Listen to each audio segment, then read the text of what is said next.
بسم اللہ الرحمن الرحیم۔ جنگ احد۔ صفوان بن امیہ نے قریش کے سرداروں سے گزارش کی کہ مجھے تجارت کے لیے جانے والے ملک شام کے سفر کا امیر بنایا گیا ہے اور محمد کے ساتھی وہاں آ سکتے ہیں تو میری مدد کرو۔ یہاں میں آپ کو یہ بتا دوں کہ ہمارے نبی کو وحی کے ذریعے یہ حکم آ گیا تھا کہ آپ اپنا مال غنیمت سمجھ کر لے سکتے ہو۔ ادھر قریش کے سرداروں سے اسود بن عبد المطلب نے کہا کہ اے صفوان، تم ساحل کا راستہ چھوڑ کر عراق کے راستے سفر کرو اور راستہ بتانے کے لیے فرات بن سعد کو ساتھ لے لو۔ اس راز کو مدینے والے جان گئے اور انہوں نے 100 سواروں کا ایک دستہ تیار کر حلہ بول دیا۔ صفوان اور اس کے کئی ساتھی بھاگ چھوٹے۔ 2 آدمیوں کو گرفتار کر لیا گیا اور اس میں 1 لاکھ درہم کی چاندی مال غنیمت کے روپ میں حاصل ہوئی۔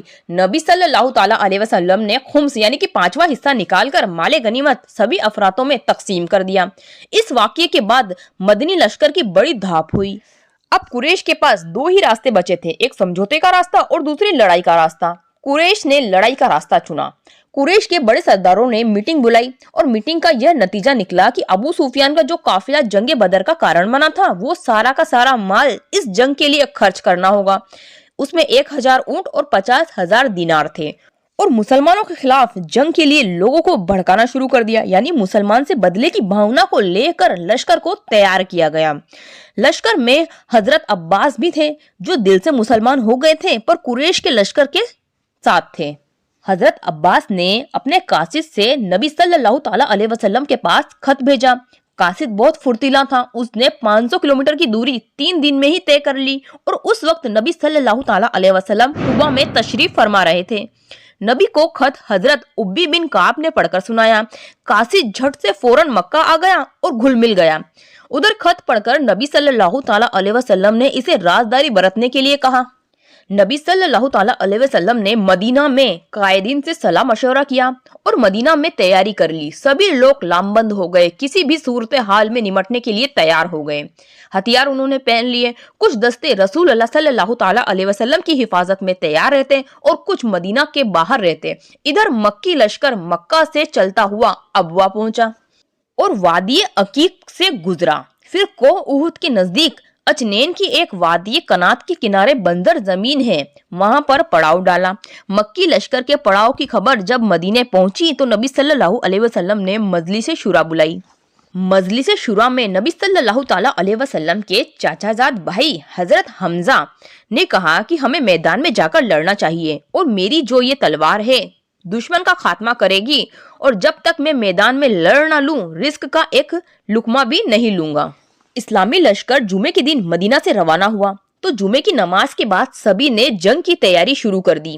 حضرت ابو بکر صدیق اور حضرت عمر رضی اللہ تعالیٰ عنہ نے نبی صلی اللہ علیہ وسلم کے امامہ باندھا، لباس پہنایا۔